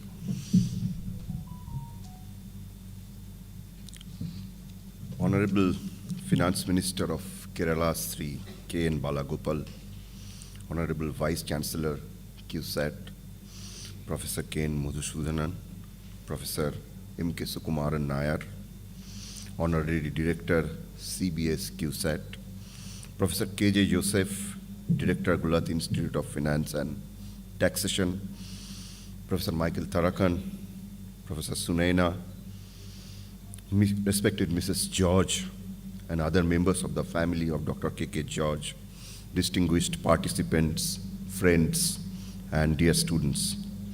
I'm greatly honored by the kind invitation to deliver the K.K. George Memorial Lecture. I'm grateful to Professor K.J. Joseph, Director, Gulati Institute of Finance and Taxation, Professor Nayar, Honorary Director, CBS, Dr. Ajit Kumar, Director, Center for Socio-economic and Environmental Studies, for giving me this opportunity to pay respect to Professor K.K. George. Today, I think we assembled here also to celebrate his life and his legacy. He was a distinguished scholar, a renowned economist with a very deep understanding of Kerala's public finance and development policies. Professor George did considerable amount of work on public finance and related policies at the subnational level in India and on regional and interstate disparities. My introduction to applied public finance started with two very important contributions in the area of public finance by Professor George. The first one is the book titled Essays in Federal Fiscal Relations, written jointly by Professor I.S. Gulati and Dr. K.K. George. The second one is the widely acclaimed book by Dr. K.K. George titled Limits to Kerala Model of Development, which actually at length dealt with Kerala's fiscal challenges and how to finance the development policies that Kerala has been pursuing for long. I met Professor George for the first time in CDS in 1994. During those days, he used to visit CDS regularly. I just joined for MPhil. Often I used to meet him either in Dr. I.S. Gulati's office or in Thomas Isaac's office, sometimes in the CDS library or in the canteen. Those informal meetings were very rewarding for me as a student. He gave considerable amount of time to discuss issues related to center-state relations, state finances, and decentralization. Apart from the core public finance issues, he had a very practical and nuanced view on the role of banking and finance in addressing regional disparities within the federal fiscal framework of India. He also had a great understanding of Kerala's public finance. After I moved to Delhi in 2000, our association continued. We continued meeting in Delhi, in CDS, and in various other places as and when opportunities came by. Over the last 25 years or so, whenever we met, we discussed wide-ranging issues. Sometimes nothing very important, but always very enriching. Whenever I met him, I always felt happy. He was affable and caring. He was unassuming, kind, and extremely helpful. As many of us know, Professor George was the chairman of the Center for Socio-economic and Environmental Studies. The center is doing very important work on social and environmental issues, particularly in the context of Kerala. I wish the center all success in its endeavor. I have decided to speak today on the subject titled Rethinking Fiscal Rules in Times of Economic Uncertainties. There is no doubt that the global economy is going through an extremely uncertain economic environment. And let me start with a quote from the book titled Financial and Fiscal Policies, Crisis and New Realities, written by Dr. Y.V. Reddy, former Reserve Bank of India's governor, Narayan Valluri, and Partho Ray. In this book, while narrating the global financial crisis, the book was published in 2014, narrating the likely impact of the global financial crisis on the world economy, they mentioned, and I quote, Lord Keynes once said that it is worthwhile to be vaguely right rather than precisely wrong. This is particularly relevant when one is addressing evolving public policy issues in a rapidly changing global economic environment in the context of global financial and economic crisis, unquote. Taking cue from this statement, today in this lecture, I am not intending to do a rigorous quantification of economic uncertainties through macroeconometric modeling.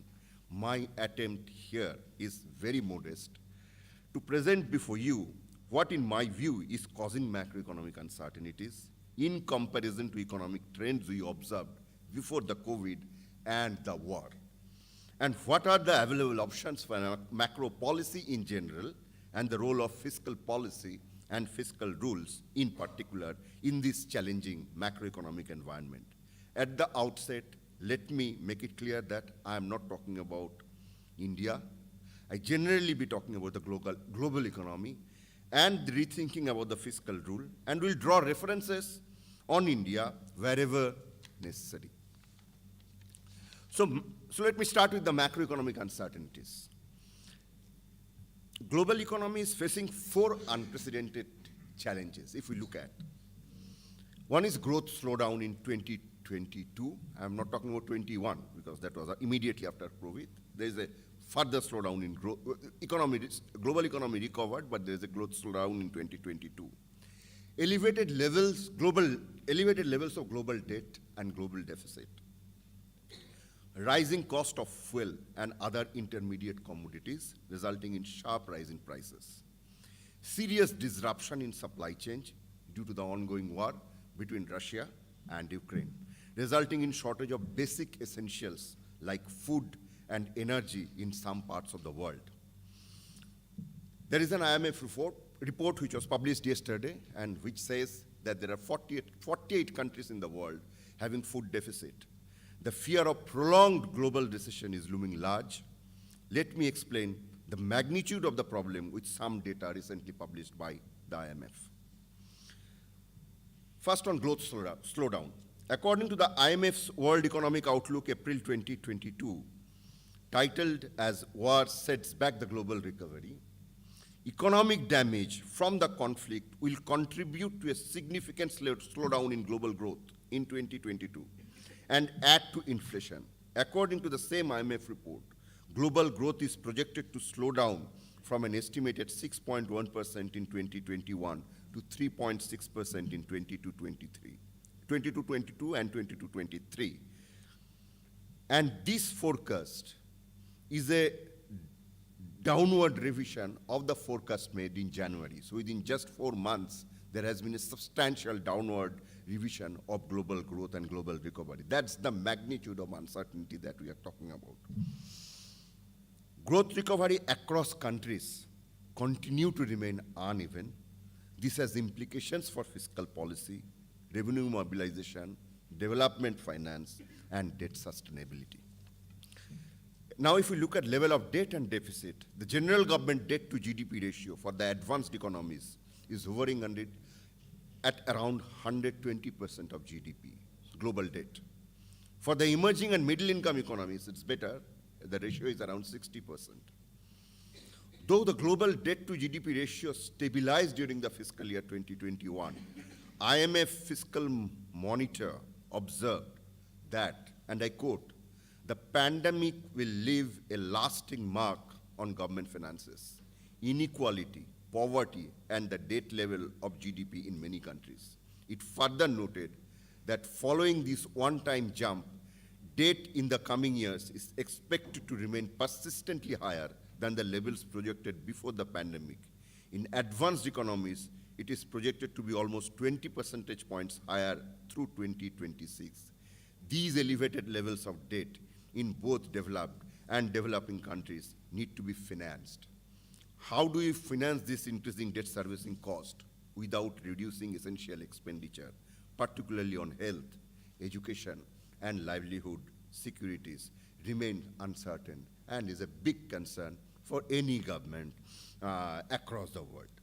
Rising cost of fuel and high inflation. According to the IMF report and some data that World Bank, IMF have published recently, war-induced commodity price increase is increasing, and broadening price measures have led to 2022 inflation projection to 8.7%.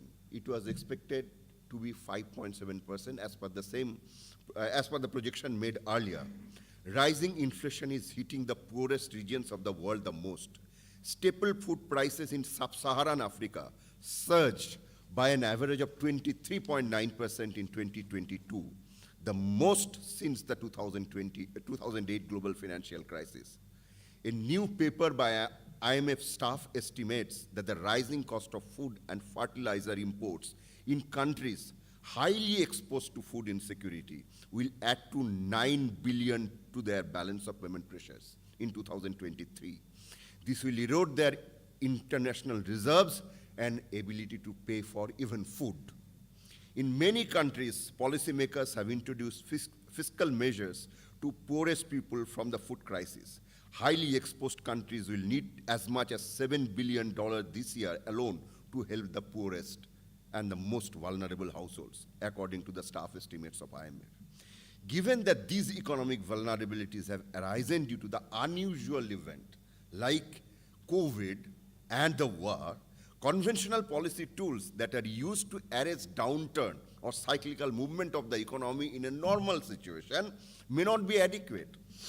Policy tool itself has its own limitation in a situation like this. However, if we look at the sequence of events, we observed some common features, common policy elements across countries since COVID. What are the commonalities featured in the global macro policy during the COVID and is still continuing? Commonality one. The first commonality is countries across the world provided fiscal stimulus to deal with the crisis. Globally, the total support till date is estimated to be $17,000 billion, of which government guarantees accounted for more than $4,000 billion. So guarantee means it is not part of the government budget. So government said, if there is a default, I would pay. So this is not part of the budget, but it was supported by government guarantees. The downside fiscal risk of which cannot be ignored. If there is large default, it can weaken the fiscal balance sheet, which is already very weak in the medium term for items that are below the line now at the and not reflecting in the budget. Second commonality, central banks are increasing interest rates to deal with inflation. This reflects that the monetary stance is gradually moving to inflation management. But inflation is also caused by serious disruption in the supply chain. So just raising interest rate probably not be able to manage the inflationary pressure. So the issue is very complex and uncertain. This increase in money supply, the third commonality is the increase in money supply. The increase in money supply in the last 3 years has been significant. What was the increase in money supply during the last 2 years to support the government to deal with COVID? Information on money supply is sketchy. And no direct estimates of money financing of deficit during COVID is available. However, a sense of it can be obtained from the limited data that is available from the World Development Indicators on monetary aggregates compiled from the international financial statistics. The growth of central banks' claim on central government provides some idea about the increase in money supply in the economy. Even if not a precise estimate, it shows that money supply has increased very fast during the last 3 years across advanced economies and emerging economies. So you have an increased money supply, you have a supply chain disruption, high inflation, and a serious food shortage because of the supply chain disruption. So that's the kind of inflation uncertainties, price uncertainties affecting the poor and the most vulnerable population emerging out of this uncertainty. Last commonality, if we look at, both domestic and external debt stock have increased sharply during the pandemic. The international debt statistics published by the IMF for the year 2022 show that the external debt to export ratio for the low-income developing countries became 123% of their export. The export to debt service ratio for these countries increased from 14 to 17%. The share of public sector external debt in total external debt increased from 37% to 39% during the same period. So now these are highly disruptive challenges for macroeconomic management. This increase in the debt to GDP ratio across countries resulted in a reassessment of the conventional wisdom on fiscal rule. That means how much government should borrow, and accumulation of public debt. In a recent paper, Ardens observed that in 75 advanced and emerging economies, with no fiscal rule or with a rigid fiscal rule, a fiscal consolidation of at least 2% of GDP is associated with an average 10% reduction in public investment. Instead, in countries with flexible fiscal rules, the negative effect of fiscal adjustment on public investment vanishes, which implies that flexible rules protect public investment during consolidation episode. In the context of European Union, it has been already, the European Union's fiscal rules have been suspended, and if it is reintroduced, one doesn't know what kind of a flexibility that it will bring in. Now, if we look at Government of India's Economic Survey 2021, it observed that, and I quote, the COVID-19 crisis fiscal policy has assumed enormous significance across the world. Naturally, the debate around higher government debt to support a fiscal expansion is accompanied by concerns about implication for future growth, debt sustainability, sovereign ratings, and possible vulnerabilities on the external sector. The survey further noted that for India and other emerging market economies, which have consistently grown their GDP at high rates over the last few decades, the relationship between debt and growth exhibits a clear direction of causality.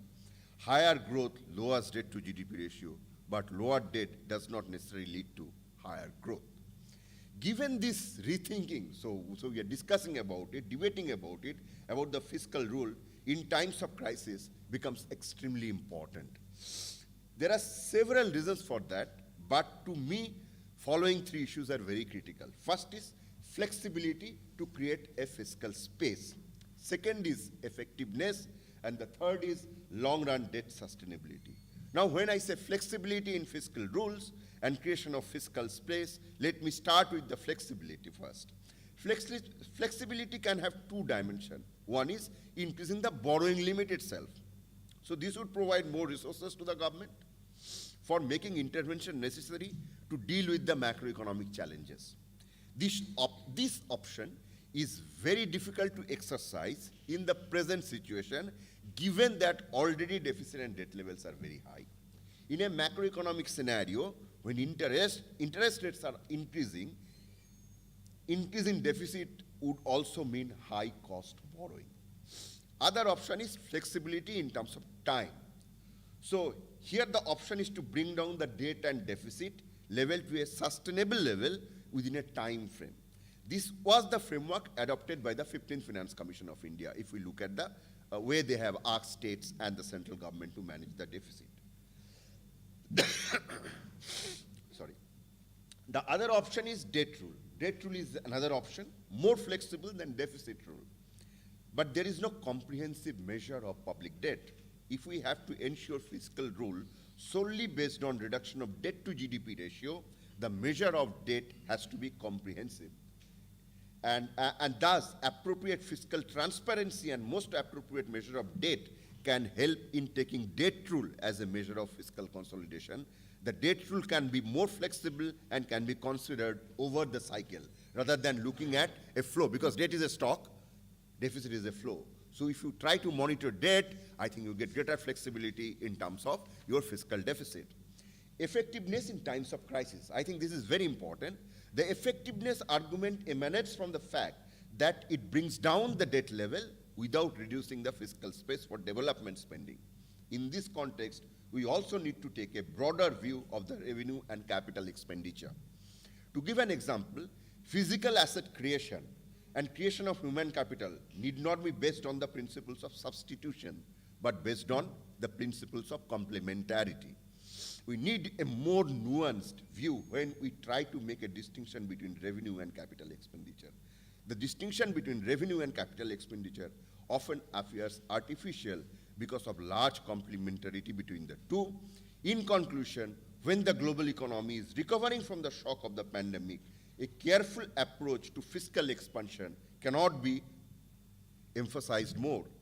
Rebalancing fiscal expenditure between redistribution and growth in a time like this is extremely challenging. The focus on capital spending is an instrument of choice with an underlying assumption that it will create growth and create a virtuous circle of higher growth, higher revenue, higher expenditure. If that does not happen and pressure to increase revenue expenditure goes up, we may end up with higher deficit, larger debt, and reduced space for primary spending due to enhanced debt servicing cost. So we need to monitor rebalancing in a continuous way. Third, the long-run debt sustainability. The long-run debt sustainability should always be focused on growth recovery, interest rate, and the level of primary deficit. The fiscal vulnerabilities need separate analysis when we talk about debt sustainability. To normalize, we need clear assessment of the quantum of fiscal shock COVID and war has created, because it is not a normal shock, and it is very reasonable to assume that this is one-time shock, right? So what is the level of that shock and how that shock can be eliminated? I think that's the focus that we should be talking about, rather than talking about, overall weakening of the fisc. I think that is where the management of fisc becomes very, very important. The preceding discussions show that post-COVID fiscal consolidation is emerging as a major issue as countries deal with large deficit, debt, high inflation, and uneven economic recovery. Though in the short run, necessary flexibility for the creation of fiscal space needs to be provided through higher borrowing, there is a need to return to sustainable fiscal management for macro stability and growth when we take a medium-term view. The economic shock in terms of GDP contraction due to the COVID-19 pandemic, though reversed in the fiscal year 21-22 in India, a stable and sustained recovery is needed. The medium-term fiscal policy cum fiscal strategy statement presented as a part of the 2022-23 Union Budget mentioned that, and I quote, "In line with the commitment made in the budget for FY 21-22, the government would pursue a broad path of fiscal consolidation to attain a level of fiscal deficit lower than 4.5% of GDP by FY 25-26. The government would continue with its efforts to attain and sustain broad-based economic growth and take such measures as may be necessary to protect the livelihoods of the people while adhering to the path of fiscal rectitude. In India, now let me give you some numbers about India. In India, between 2021 and 22-23, the fiscal challenges have eased but remain present as we navigate economic recovery in uncertain times. It is difficult to predict the impact of the ongoing war between Russia and Ukraine on fiscal situation as we move during the fiscal year 22-23. I'm sorry. Second, between 2021 and 22-23 BE, the reduction in revenue deficit has been substantial. I'm talking about from the central for the central government, from 7.3% to 3.8% of GDP.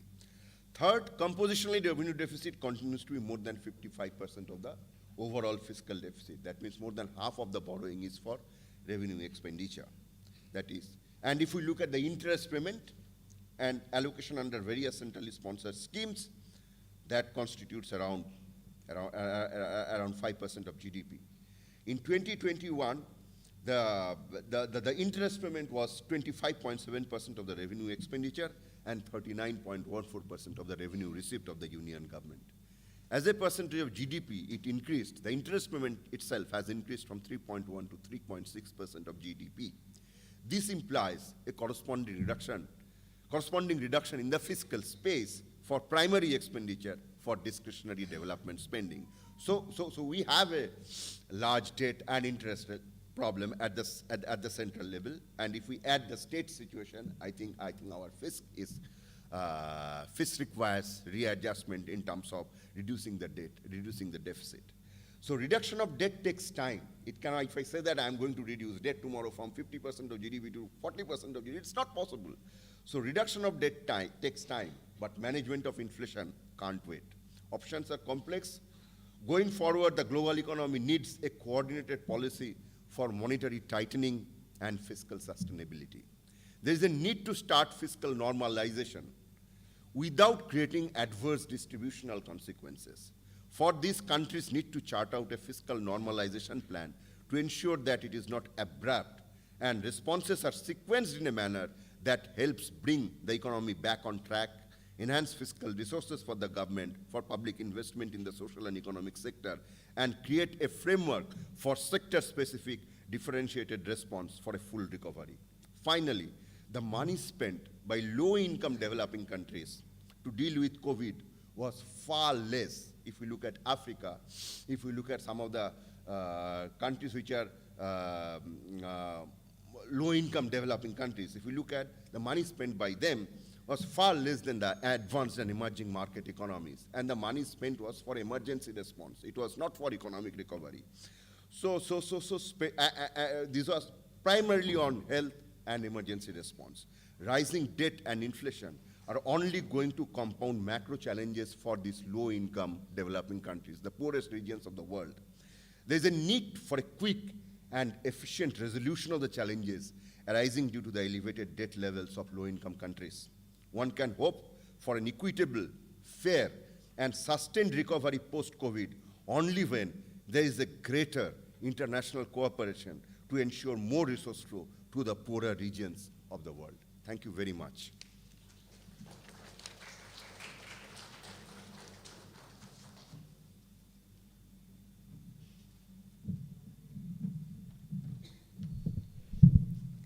Sir, we owe a great deal of indebtedness to you for delivering such a wonderful oration, pointing out the shortcomings of the current fiscal policy rules and the need to relook at it in the context of the devastating COVID that shattered the economy, particularly the Kerala economy. Thank you very much, sir. Finally, I humbly request Dr. N. Ajit, sir, the Director of CSES, to propose the word of thanks.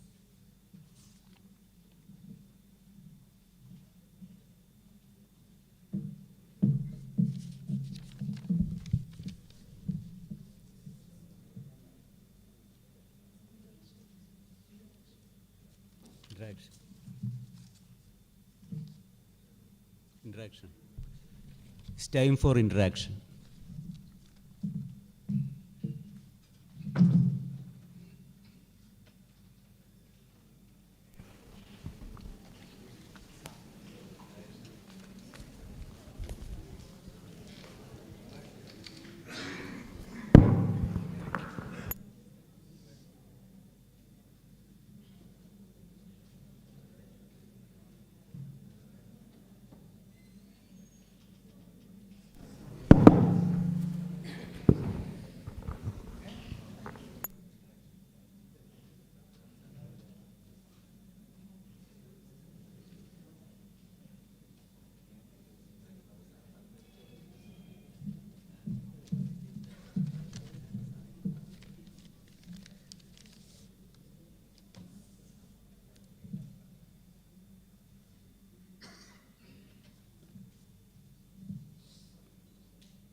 Sri K.N. Balagopal,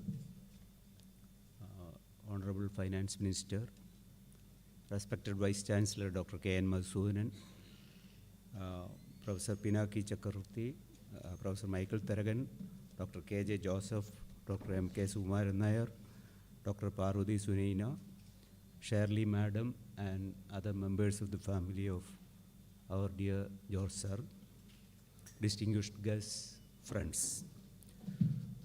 2 months back, many of us assembled here in the same venue. It was for the release of the autobiography of Professor George, Journal of My Life. In that grand function, his friends, colleagues, and students participated in large number. Professor George later shared his happiness about the function. He was also planning to bring out a Malayalam version of the autobiography with more details. He was also eagerly waiting for this document, which was released today, chronicling the 25-year journey of CSES. But for reasons beyond our control, including the COVID pandemic, the release was delayed. I'm sure that he would have been the happiest person in the release of this document relating to the institution he led for the last 25 years. George Sir, we bow down before you and pledge that we will strive hard to achieve the goals you had set in and continue to be relevant to the people of Kerala. We are fortunate to have Honorable Finance Minister Sri K.N. Balagopal here to deliver the inaugural address. Despite his busy schedule, he readily agreed to participate. I thank him on behalf of the Center for Budget Studies, CUSAT, Center for Socio-economic and Environmental Studies, and the Gulati Institute of Finance and Taxation. We are happy to have Professor Pinaki Chakravarti to deliver the commemoration lecture.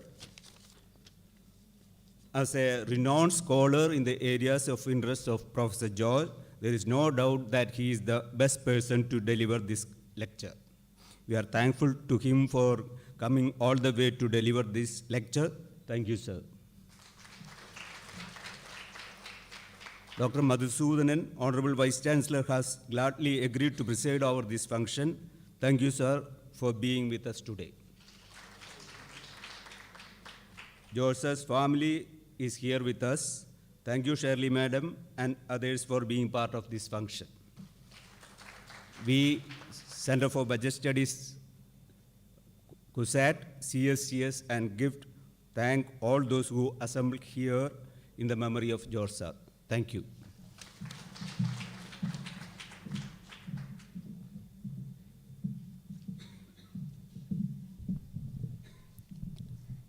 Sir, we are grateful to you for discharging your responsibility of thanking the dignitaries, briefly but vividly. Thank you, sir. Now the function has come to its end. We thank all of you for making this program a great success. Thank you all once again. Have a great evening. Thank you.